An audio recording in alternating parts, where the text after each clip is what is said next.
આજે તમે કામ કરીને નવરા થઈને પગી ગયા કામ ઉપર ગયા ને એટલે મેં લઈ ગયા હતા રોટલીના બટકા, કેમ કે બપોર સુધીમાં રહેતા નથી એટલે આજ તો ઝાઝા લઈ ગયા હતા, કેમ કે આ કૂતરાભાઈ બધા ખાઈ જાય, મારા ચકલા ને મોર ને પોપટ ને એના માટે રાવા નથી દેતા. પછી મેં કીધું ભલે ખાતા કૂતરાભાઈ એટલે એને આપી દીધા, અને આ જગ્યાએ નાખું ને તમારા ખિસકોલા નથી ખાતા એટલે પછી મેં ઉપર નાખવાનો વિચાર કર્યો, કેમ કે ત્યાં પછી કૂતરો ન પગીએ કે એટલે ખિસકોલા ને ચકલા ને બધા ખાય કે ને. આ હતું મોરનું પીછું ત્યાં એટલે મેં લઈ લીધું, કેમ કે અહીંયા મોરે બહુ આવે છે, એ આવે રોટલા ખાવા. અને પછી તો આપણે આપણું કામ લઈ લીધું હાથમાં, કેમ કે આપણે રોજનું આ જ કામ છે ભાઈ જો. એટલે મારી દીધા બધે પોતા મારવાનું કામ શરૂ કરી દીધું ને પછી મેં કીધું હવે પોતા મારશું ને ત્યાં તો 12 નક્કી વાગી જવાના, તો સાચું 12 વાગી ગયા. અને 12 વાગી ગયા એટલે આપણે જવાનું હતું કેન્ટીન ખોલવા.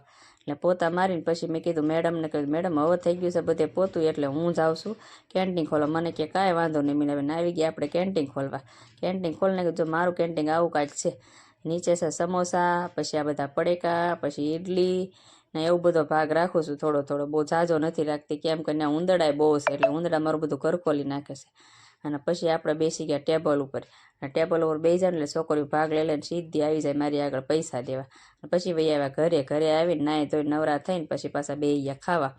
ખાઈને પછી આપણે જવાનું હતું પાછું કામ, એટલે ચાલો બધાય ખાવા. જો આ છે સમોસા ને આ છે ચટણી, હું લાવી છું ત્યાંથી મારી માટે ખાવા. તો ટાટા બાય બાય, આવજો.